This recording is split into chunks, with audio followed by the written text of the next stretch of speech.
নমস্কার বন্ধুরা, আমার গল্প কথা উইথ কিচেন চ্যানেলে সকলকে স্বাগত। আমার আজকের গল্প নার্ভাসনেস কাটাবে কী করে। গল্পটা শুরু করছি।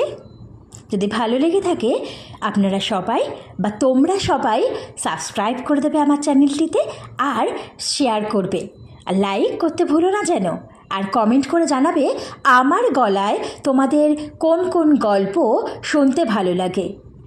তো আজকের গল্প শুরু করছি। আমি রুনা নামে একটি মেয়ের গল্প জানি। তোমরা কখনোই নার্ভাসনেস হবে না। দেখো মেয়েটির গল্পটি শুনে। স্কুল যাওয়ার সময় মেয়েটি এত নার্ভাস হয়ে পড়তো যে কিছুই খেত না, খেতেই চাইতো না। আর খাওয়ার সময় রোজ ওর মা ওকে বকাঝকা করতো, যেহেতু মেয়েটা খেতে চেত না। আর বকাঝকা করার সময় মেয়েটির মা রোজ সেই স্কুলের কথা বলতো, আর বকতে গিয়ে বারবার স্কুলের কথা বলে ফেলতো। বলতো, তোর স্কুলে যাওয়ার জন্য এত কিসের টেনশন, স্কুলে অতক্ষণ না খেয়ে থাকলে থাকবি কী করে। মেয়েটি যে স্কুলকে এড়াতে চায়, সেই স্কুল কথাটি বারবার শুনতে শুনতে শুনতে ও বমি উঠে আসে, আর বমি করেও ফেলে। ফলে রুনার সমস্যার সমাধান হয়নি। না খেয়ে খেয়ে স্কুলে গিয়ে বেচারি রোগা হয়ে পড়েছে, পড়াশোনা করবে কি। আমার ছেলেরও স্কুল ভীতি ছিল। প্রথম প্রথম স্কুলে যাওয়ার সময় কেঁদে বসতো, আর এত কাঁদতো, আর সমানই বলতো আমি স্কুলে যাব না। আর খেতে বসলেই ওয়াক তুলতো। আমিও বকাবকি করতাম, বোঝাতাম, দেখলাম তাতে কোনো ফল হলো না। তখন আমি অন্য পথ নিলাম। খাবার সময় ওর হাতে একটা গল্পের বই ধরিয়ে দিলাম। গল্পের জগতে ডুবে ও স্কুলের কথা একেবারে ভুলে গেল। আর কখনো কখনো আমিও ওকে গল্প বলতে শুরু করলাম, সেই সময় ওর মনটাকে অন্য দিকে নিয়ে যাওয়ার জন্য। আর গল্প শুনতে শুনতে ও দেখতাম একদম ঠিকঠাক খেয়ে নিত, আর কোনো নার্ভাসনেস ওর কাছে আসতে পারতো না। আর যারা গল্পের বই পড়তে পারো, তারা নার্ভাসনেস আসছে তখন একটা গল্পের বই পড়বে, দেখবে একদম মনটা অন্যদিকে ঘুরে গেছে, আর নার্ভাসনেসটা একদম কেটে গেছে। আবার অনেক সময় সব প্রশ্নের উত্তর জানা সত্ত্বেও পরীক্ষার হলে ঢুকে নার্ভাস হয়ে যায় কেউ কেউ। তখন জানা জিনিস সে ভুল করে আসে। পিয়ালির কথা বলি, ও অঙ্ক পরীক্ষার দিন হলে হলে বসে অঙ্ক ভুল করে আসতো, আর সেই অঙ্কই বাড়ি এসে একদম ঠিকঠাক করতো। তোমাদের যদি এরকম অবস্থা হয় তাহলে বলি, পরীক্ষার আগের দিন শোবার সময় গান শুনো, আর পরীক্ষার দিন সকালে গল্পের বই পড়বে, তাহলে দেখবে একদম নার্ভাসনেসটা কেটে যাবে। আর পরীক্ষার কথা মনেই রেখো না। আর হলে ঢোকার সময় ভেবো, অঙ্ক পরীক্ষা খারাপ দিলেও তোমার কিচ্ছু এসে যায় না, এই ভাববে, দেখবে একদম নার্ভাসনেসটা কেটে গেছে। বা যারা গান শুনতে ভালোবাসো, বা গান করতে ভালোবাসো, বা আবৃত্তি ভালোবাসো, তারা সেটা করতে পারো। আস্তে আস্তে গুনগুন করে গান গাইতে পারো, মনটা দেখবে একদম ঠিকঠাক হয়ে যাবে, আর তোমার নার্ভাসনেসটাও কেটে যাবে। তাতে মেজাজটাও ভালো হয়ে যাবে, আর ভয় কাছে ঘেঁচতেই পারবে না। আরেকটা কাজও করতে পারো, পরীক্ষা হলে ঢোকার সময় কোনো পরীক্ষা ভালো দিয়েছো, আগে সেই পরীক্ষার কথাটা ভাববে, তাহলে দেখবে তোমার আত্মবিশ্বাস কেমন বেড়ে যাবে। অনেকে আবার বড়সড় লম্বা প্রশ্ন দেখলেই নার্ভাস হয়ে যাও। যেমন সুজিতের কথাই বলি, ছেলেটি অঙ্কে মাথা ভালো, কিন্তু বড় সাইজের কোনো অঙ্ক দেখলেই ঘাবড়ে যায়। ওর মা যদি বলেন, এই সহজ অঙ্কটা পারলি না, সুজিত বলে, সহজ কোথায়, কত বড় অঙ্ক দেখেছো, পড়তে গেলে কেমন মাথা গুলিয়ে যায়। তনুশ্রী মিশ্র একই অবস্থা।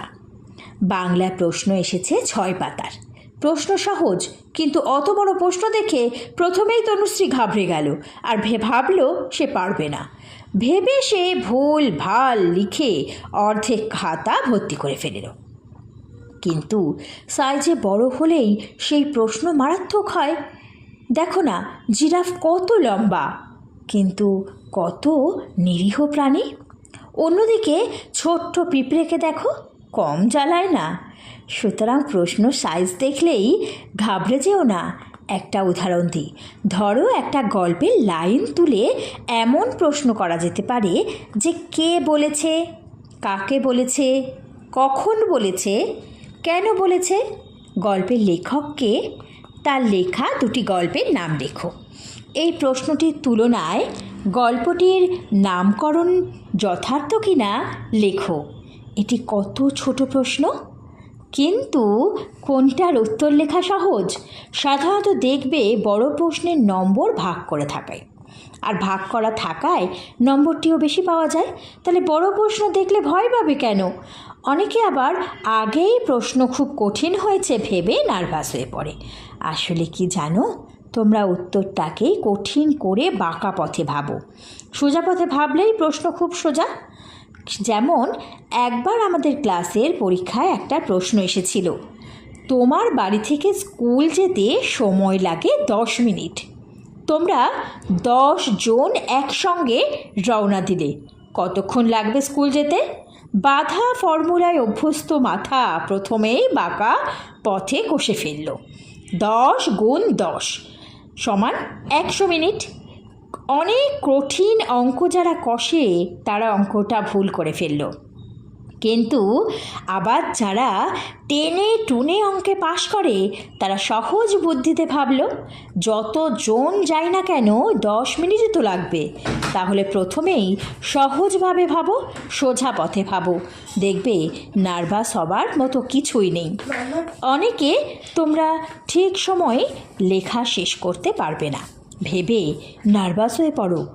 আগেই বলেছি, এর জন্য সারা বছর ঘড়ি ধরে লেখা প্র্যাকটিস করতে হবে। এছাড়া প্রথম দিকে সহজ ছোট ছোট উত্তরগুলো লিখে নেবে। প্রথম 1 ঘন্টা এভাবে যদি বেশ কিছু উত্তর লিখে ফেলতে পারো, তাহলে দেখবে তোমার ভয় কেটে গেছে। আত্মবিশ্বাসের সঙ্গে বাকিটা তুমি সময়ের মধ্যেই লিখতে পারবে। আরেকটা কথা, কত নম্বরের জন্য কতটা লিখবে সেটা যদি মনে মনে ঠিক করে ফেলতে পারো, তাহলে লেখাটা অনেক সহজ হয়ে যাবে। তাহলে দেরি করার প্রশ্নই উঠবে না। তাছাড়া কিছুক্ষণ লেখার পর লেখার স্পিড বেড়ে যায়। সুতরাং প্রথম দিকে লেখা একটু স্লো হয়, কিন্তু তারপরের দিকে লেখাগুলো স্পিড বেড়ে যায় আর মেকআপও করতে পারবে। কোনো কিছুতে কখনো নার্ভাস হবে না। ভেবে দেখো, তুমি যদি 10 মিনিটে একটা রুমাল সেলাই করে ফেলতে পারো, তাহলে 10 মিনিটে একটা প্রশ্নের বড় উত্তর লিখতে পারবে না কেন? তোমার কত দিকে কত গুণ আছে, নার্ভাস হওয়া কি তোমার সাজে? এই আমাদের পাড়ার পল্লুর কথা বলি। পায়ে বল নিয়ে যখন গোলের দিকে ছোটে, আশেপাশের প্লেয়াররা ভয়ে কাঁপে। মাঠে সে কি বিক্রম পল্টু, হ্যাট্রিক গোল করে দর্শকের কাঁধে চেপে নাচছে। অথচ কলেজের পরীক্ষার সময় পল্টুর অবস্থা দেখো, যেন বলির পাঠা। এমন মুখ করে পরীক্ষা দিতে যাচ্ছে। আচ্ছা, যে ছেলে বিপক্ষ দলের 11 জন ছেলেকে নাকাল করে গোল করে দিতে পারে, সে ভালো একখানা পরীক্ষা দিতে পারবে না কেন? নিশ্চয়ই পারবে, কিন্তু নিজের এই ক্ষমতাটার কথা ওর জানাই নেই। আবার সোমনাথকে দেখি ক্রিকেটে টপ বোল্ড আউট করে দেয়। বুলেটের বেগে বল ছুটে এলেও হাসি মুখে ছক্কা মারে। অথচ ঘন্টায় 10 মাইল বেগে স্কুল বাস এলেই ওর মুখ কাদো কাদো হয়ে যায়। ওর মতো বীর ছেলেকে সেটা মানায়? আচ্ছা, ভেবে দেখো দেখি, স্কুল যেতে কজন নার্ভাস হয়? সারা স্কুলের 1000 ছেলে মেয়ের মধ্যে মাত্র 3-4 জন। আর ক্রিকেটে কজন ছক্কা মারে? সারা স্কুলের 1000 ছেলে মেয়ের মধ্যে ওই 3-4 জনই। তাহলে 997 জন যা পারে না, তুমি যদি তাই পারো, তাহলে 997 জন যা পারে সেটা পারবে না কেন? টুনা নামে একটি মেয়ের কথা বলি। মাত্র 14 বছর বয়সে এই মেয়েটা 14 জনকে রেঁধে খাওয়াতে পারে। বিরিয়ানির মতো কঠিন রান্না পর্যন্ত ওর কাছে জল ভাত। অথচ পড়ার প্রশ্ন দেখলে ও আগে ভাগেই বেঁকে বসে। বাবা পারবো না। কি কঠিন তোমরাই বলো। যে মেয়ে এত কিছু পারে তার কাছে কোনো প্রশ্ন কঠিন হতে পারে কি? পারবো না এই কথাটা আসলে মনেই করতে নেই। সব সময় ভাববে আমি পারবো, তাহলেই পারবে। রামায়ণের সীতা হরধনু তুলে রোজ পরিষ্কার করতেন, তার গায়ে এত শক্তি ছিল। অথচ রাবণ যখন তাকে হরণ করলেন, রাক্ষস দেখে সীতা নার্ভাস হয়ে আগেই ভাবলেন আমি পারবো না, তাই পারলেনও না। রাবণ হাসতে হাসতে সীতাকে ধরে নিয়ে গেল। আবার দেখো, কাঠবেড়ালির মতো অতটুকু প্রাণী রামচন্দ্রকে সমুদ্র সেতুর বাঁধতে সাহায্য করল। কিভাবে? আসলে কাঠবেড়ালি ভেবেছিল আমিই পারবো, আমি পারবই। তোমরাও নার্ভাস হয়ে ভয় পেও না, এটাই মনে মনে ভাবো আমিই পারবো, আর ভেবে এগিয়ে যাও। দেখবে তোমার জীবনেও সফলতা আসবে।